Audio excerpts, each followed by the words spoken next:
হচ্ছে AGT live 24 railway বন্ধ করে দাও। ये है চক্রান্ত। As it is live 24/7। This is EjiT Live 24/7. এই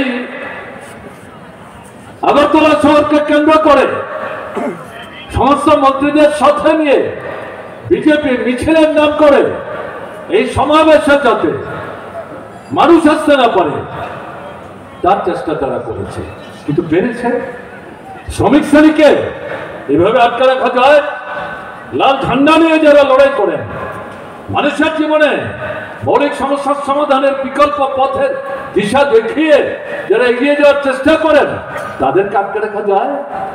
এটা জনগণ থেকে বিচ্ছিন্ন দুর্বল চেতনা সম্পন্ন যে শক্তি, তাদেরকে আপনি কি করে বুঝাবেন? আমি জানি না বিজেপির নেতৃত্ব আরএসএস এই শিক্ষা তারা এখান থেকে নেবে কিনা। এর আগেও ঠিক তেমনি ভারতের কমিউনিস্ট পার্টি মার্ক্সবাদী ত্রিপুরা রাজ্যের সর্বশেষ যে রাজ্যের সম্মেলন, সেই সম্মেলন উপলক্ষে আগরতলার বিবেকানন্দ ময়দান আমরা চেয়েছিলাম সমাবেশের ব্যবস্থা করার জন্য, দেয়নি। এরকম একটা জায়গায় দাঁড়িয়ে তাদের সমস্ত প্রতিকূলতা উপেক্ষা করে মার্ক্সবাদী কমিউনিস্ট পার্টি এই জায়গাতেই, যেখানে আজকে আপনারা মিটিং করছেন, এখানেই সেই সভা আমরা ডেকেছিলাম। এবং আজকের মতো সেদিনও এই সভায় মানুষ যাতে আসতে না পারে নানা রকম প্রতিকূলতার চেষ্টা করেছে, কিন্তু সমস্ত কিছু উপেক্ষা করে হাজার হাজার মানুষ এই আগরতলা শহরকে চারিদিক থেকে ভরিয়ে দিয়েছিল, যেমনটা আজকে আপনারা করবার চেষ্টা করেছেন। এটা আপনারা কি প্রমাণ করলেন? আপনারা প্রমাণ করলেন শাসক বিজেপি আরএসএস তারা দুর্বল, তাদের আত্মবিশ্বাসের অভাব, শ্রমিক শ্রেণীকে তারা ভয় পায়, লাল ঝান্ডাকে তারা ভয় পায়। তাকে প্রতিহত করবার জন্যে, তাদের জমায়েতকে বিপদগামী করবার জন্যে, তাদের ভিন্ন চক্রান্ত, এর কোনো খামতি থাকবে না। এটা শক্তি না, এটা দুর্বলতার লক্ষণ, কিন্তু এটাকে আত্মসন্তুষ্টিতে ভুগলে চলবে না। তারা যেমন একভাবে শিক্ষা নেবে, আপনাদেরকে বিকল্প দৃষ্টিভঙ্গি নিয়ে শিক্ষা নিতে হবে। সেটা কি? যত প্রতিকূলতা আসুক আপনি সঠিক পথে আছেন। লাল ঝান্ডা কাঁধে নিয়ে মানুষের স্বার্থের পরিপন্থী কোনো কাজ আপনারা করেননি, করেন না, করবেন না। স্বাভাবিক কারণে যত প্রতিকূলতা আসুক আপনার জয় নিশ্চিত, আপনি এগিয়ে যাবেন, নতুন মানুষের সমাবেশ আপনি করতে পারবেন। খালি যারা এই সংগঠনগুলোর মধ্যে সামনের সারির, মাঝারের সারির যারা নেতৃত্ব, তাদেরকে সবচেয়ে গুরুত্বপূর্ণ সাহসী ভূমিকা নিতে হবে। আক্রান্ত হবে, মাথা ফাটবে, রক্ত ঝরবে, শহীদের মৃত্যুবরণ করতে হবে, কিন্তু তাতে লুকিয়ে পড়লে চলবে না। রুখে দাঁড়াতে হবে, ঘুরে দাঁড়াতে হবে, উঠে দাঁড়াতে হবে, ঝান্ডা কাঁধে নিয়ে এগিয়ে যেতে হবে। এই শিক্ষা নিয়ে আজকে আপনারা ফিরে যাবেন এবং সামনের দিনে একটা বৃহত্তর যে সংগ্রাম, যার মধ্য দিয়ে এই রাজ্যের আভ্যন্তরীণ পরিস্থিতির মধ্যে একটা মৌলিক যে গুণগত পরিবর্তন আনার যে ক্ষেত্র ক্রমশ প্রসারিত হচ্ছে, তাকে আরো প্রসারিত এবং সংগত করার ক্ষেত্রে আপনারা গুরুত্বপূর্ণ ভূমিকা নেবেন। এই আবেদন আপনাদের কাছে রেখে দীর্ঘ অনেকক্ষণ যাবৎ আমার আগের বেশ কয়েকজন বক্তার বক্তৃতা শুনেও দীর্ঘক্ষণ যাবৎ আপনারা আমাদের নেতৃত্বের কথা শুনছিলেন। স্বাভাবিক কারণেই খুব বেশি সময় নিয়ে আমি কথা বলবো এটা মনে করার কোনো কারণ নেই। সংক্ষেপে প্রাসঙ্গিক দু চারটি বিষয়ের প্রতি আমি আমার তরফ থেকে আপনাদের দৃষ্টি আকর্ষণ করার চেষ্টা করব। আমাদের দেশের স্বাধীনতার পর কেন্দ্রে বর্তমানে যে সরকারটি আছে, আরএসএস নিয়ন্ত্রিত রাষ্ট্রীয় স্বয়ংসেবক সংঘ, তারা 100 বছর হয়ে গেছে। হিটলার এবং মুসোলিনি তাদের শিক্ষায় শিক্ষিত হয়ে ভারতবর্ষের বুকে ফ্যাসিবাদ কায়েম করার লক্ষ্য নিয়ে তাদের যাত্রা শুরু হয়েছিল। তাদের 64 থেকে 68টা সংগঠন আছে। তার মধ্যে অন্যতম প্রধান রাজনৈতিক সংগঠন হচ্ছে রাজনৈতিক দল বিজেপি, যে বিজেপিকে তারা সব দিক থেকে নিয়ন্ত্রণ করে।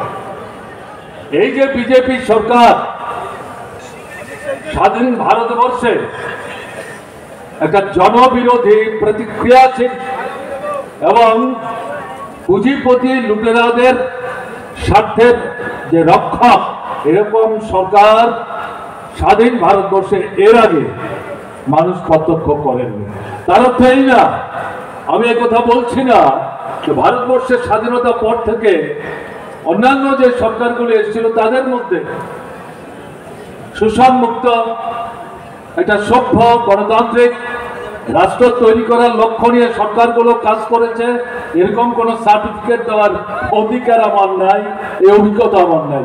কিন্তু আমি যেটা বলার চেষ্টা করছি, সবচাইতে প্রতিক্রিয়াশীল একটি সরকার, এবং তারই সাথে ভারতবর্ষের রাজ্যগুলোতে যেখানে এই বিজেপি নিয়ন্ত্রিত সরকার চলছে অথবা বিজেপি অন্যদেরকে সাথে নিয়ে রাজ্যে রাজ্যে সরকার চালাবার চেষ্টা করছে, একই দৃষ্টিভঙ্গি নিয়ে তারা চলবার চেষ্টা করছে।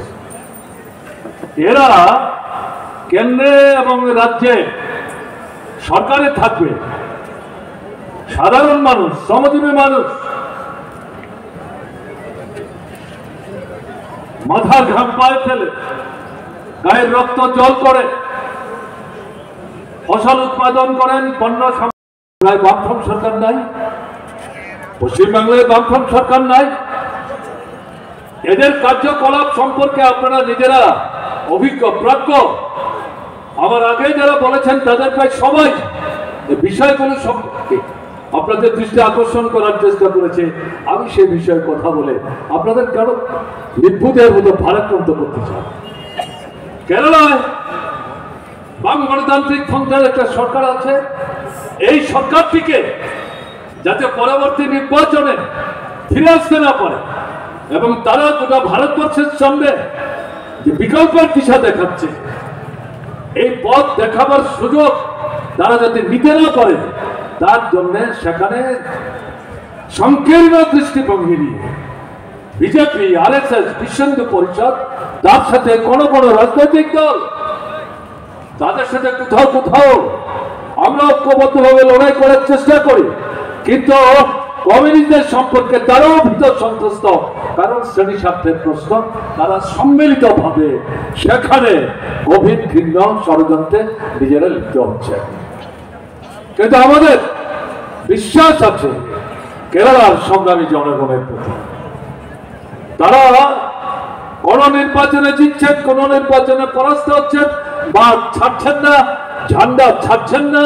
সেই ঝান্ডা উঁচে তুলে ধরে মানুষকে সংঘবদ্ধ করে শোষকদের স্বার্থের রক্ষক যারা, তাদেরকে ক্ষমতাচ্যুত করে শোষিতের মানুষের স্বার্থে আবার যাতে সরকারে গিয়ে তারা মানুষদের পাশে দাঁড়াতে পারেন, সেই ভূমিকা নিয়ে তারা অগ্রসর হওয়ার চেষ্টা করেন।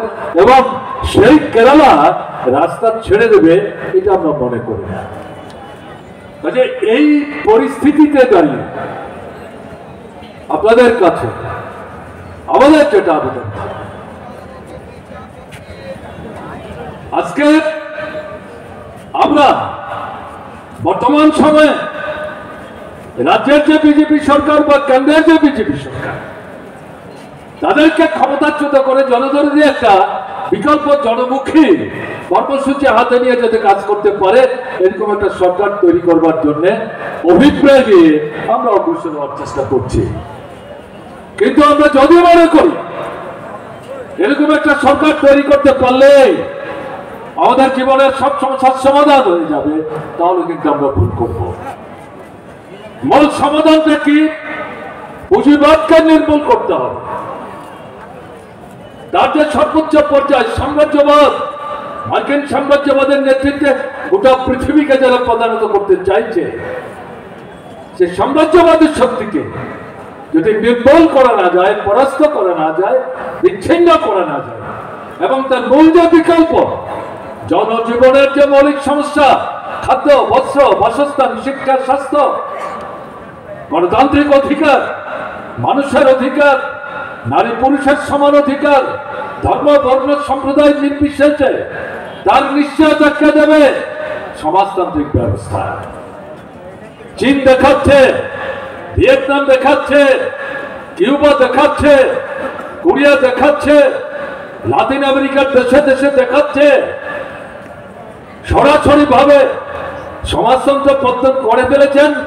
এই দাবি না করেও সমাজতান্ত্রিক দৃষ্টিভঙ্গি নিয়ে পুঁজিবাদের বিরুদ্ধে, সাম্রাজ্যবাদের বিরুদ্ধে, শোষণের নয়া যে রাস্তা, নয়া উদারবাদী অর্থনৈতিক নীতি, তার বিরুদ্ধে বিকল্প অর্থনৈতিক কর্মসূচি উপস্থিত করে সাম্রাজ্যবাদী শক্তির যারা অনুচর তাদেরকে পরাস্ত করে ক্ষমতাচ্যুত করে দেখা যাচ্ছে লাতিন আমেরিকায় রাষ্ট্রে রাষ্ট্রে সেখানকার মানুষ জয় সংহত করে একটা বিকল্প পথের দিশা দেখিয়ে তারা এগিয়ে যাওয়ার চেষ্টা করছে।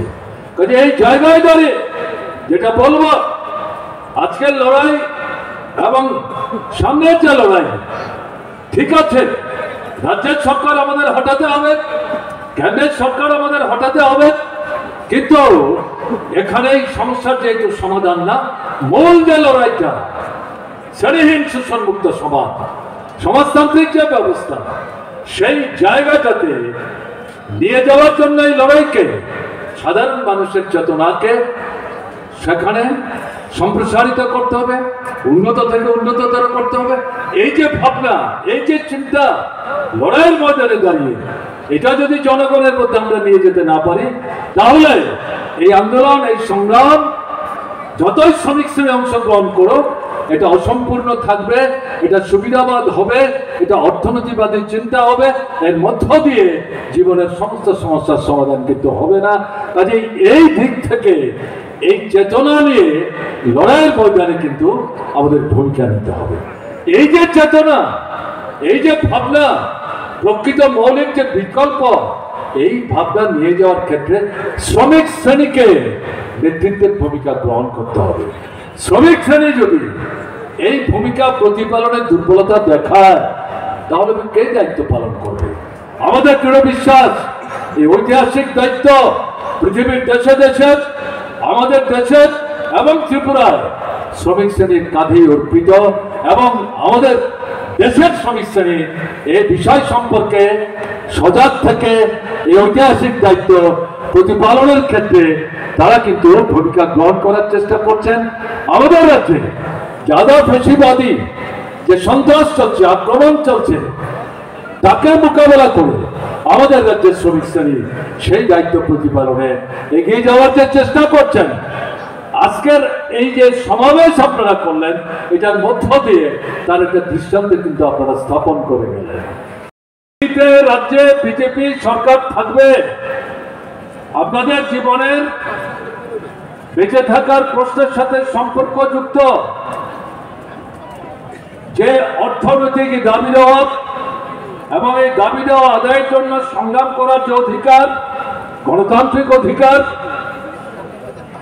এই বিষয়গুলো এই সরকারের কাছ থেকে আপনারা পাবেন, তাহলে ভুল করবেন।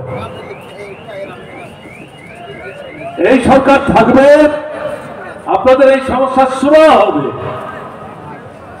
এই ধারণা যদি আপনাদের মধ্যে তৈরি হয়, তাহলে ভুল করবেন। এদের মূল কাজ হচ্ছে শোষণের স্বার্থে বড় বড় পুঁজির নেতৃত্বে ভারতবর্ষের সামগ্রিক যারা পুঁজিপতি, যোদ্ধার, জমিদার, কালোবাজারি, সুদখোর মহাজন বাজারে কৃত্রিম অভাব তৈরি করে লুটের পাহাড়কে পর্বতে পরিণত করার চেষ্টা করছে। তাদের স্বার্থ কিভাবে রক্ষা করা যায়, তার জন্য এই বিজেপি সরকার কি কেন্দ্র হোক কি রাজ্য হোক, তারা দিবারাত্র সেই লক্ষ্য, সেই উদ্দেশ্য, সেই চিন্তা নিয়েই তারা কাজ করার চেষ্টা করছে। তবে এই পরিস্থিতিতে শ্রমজীবী বংশের মানুষ, শ্রমিক, শ্রমজীবী, কৃষক, জনসাধারণ সহ তাদের সামনে বিকল্প কি? লড়াই ছাড়া অন্য কোনো বিকল্প নাই। লড়তে হবে, শোষকদের স্বার্থের রক্ষক এই শাসকদের উপর চাপ সৃষ্টি করতে হবে এবং তাদের অনিচ্ছুক হাত থেকে দাবি আদায় করে নিয়ে অস্তিত্ব রক্ষার যে সংগ্রাম, সেই সংগ্রামে হাতে হাতে পাপা করে আপনাকে এগিয়ে যেতে হবে।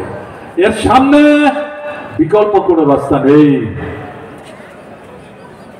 এই জায়গায় দাঁড়িয়ে যেটা বিশেষ করে বলবো, শুধু অর্থনৈতিক দাবি আদায়ের সংগ্রাম আর গণতান্ত্রিক অধিকার পুনরুদ্ধারের সংগ্রাম, এর মধ্যে আমাদের সমস্ত ভাবনা চিন্তা চেতনা যদি আমরা সীমাবদ্ধ রাখি তাহলে আমরা ভুল করব। দরকার হচ্ছে এই দাবি আদায়ের সংগ্রামের সাথে সাথে সামগ্রিকভাবে লড়াইয়ে যারা প্রত্যক্ষ পরোক্ষভাবে অংশগ্রহণ করছেন, দূর থেকে যারা এই লড়াইয়ের প্রতি নজর রাখছেন, তাদের রাজনৈতিক চেতনার মান বৃদ্ধি করার জন্য, উন্নত করার জন্য, তাদের চেতনাকে শানিত করবার জন্য, প্রধার করবার জন্য যদি আন্দোলন যারা সংগঠিত করছেন তারা যদি ভূমিকা না নেন, তাহলে এই আন্দোলন অর্থনীতিবাদী একটা সীমাবদ্ধ চেতনার মধ্যে আবদ্ধ হয়ে থাকবে। তাতে সাময়িক কিছু সুযোগ হয়তো আপনি আদায় করতে পারবেন, এর মধ্য দিয়ে আপনার জীবন সমস্যার স্থায়ী সমাধান আপনি করতে পারবেন না। কাজে এই দাবি আদায়ের সংগ্রামের সঙ্গে সঙ্গে রাজনৈতিক চেতনার মান উন্নত করে এই যে জনবিরোধী সরকারটা আছে, কি কেন্দ্রে কি রাজ্যে, তাদেরকে ক্ষমতা থেকে হটাবার জন্য যে উন্নত চেতনার প্রসার ঘটানো দরকার, লড়াইয়ের ময়দানে আলোচন মানুষকে টেনে এনে সুসংহত করা দরকার। সেই কাজটা না করলে কিন্তু লড়াইটা অসম্পূর্ণ থেকে যাবে। ভারতবর্ষের লড়াই চলছে, আপনারা শুনছিলেন, আপনারা জানেন, কিন্তু গোটা ভারতবর্ষের লড়াই সম পর্যায়ে চলছে, এটা মনে করার কিন্তু কোনো কারণ নেই। এটা এক একটা রাজ্যের এক এক রকমের অভিজ্ঞতা। যেই রাজ্যে যে সরকার আছে, সেই সরকারের যে দৃষ্টিভঙ্গি, এটা যেমন একটা গুরুত্বপূর্ণ বিষয়, তার সাথে সেই রাজ্যে শ্রমিক শ্রেণী, শ্রমজীবী বংশের মানুষ এবং গণতান্ত্রিক শক্তি, তাদের যে আন্দোলন, সেই আন্দোলনের যে শক্তি, তার উপর নির্ভর করে এই আন্দোলনের চেহারা ভারতবর্ষের বিভিন্ন রাজ্যে বিভিন্ন রকম রূপ পরিগ্রহ করছে।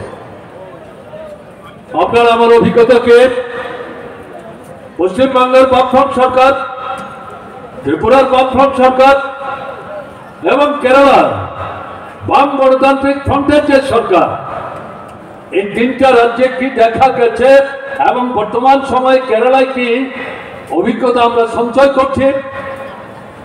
এই সরকার জনদরদী সরকার ছিল, শ্রমজীবী অংশের মানুষের সহযোগী ছিল, শোষকদের বিরুদ্ধে দাঁড়িয়ে সমস্ত শক্তি নিয়ে শোষিত মানুষের স্বার্থ রক্ষা করবার জন্য এই সরকার অহর্নিশ কাজ করার চেষ্টা করেছে। গণতান্ত্রিক অধিকার সংহার না, তাকে সুসংহত এবং সম্প্রসারিত করার ক্ষেত্রে কার্যকরী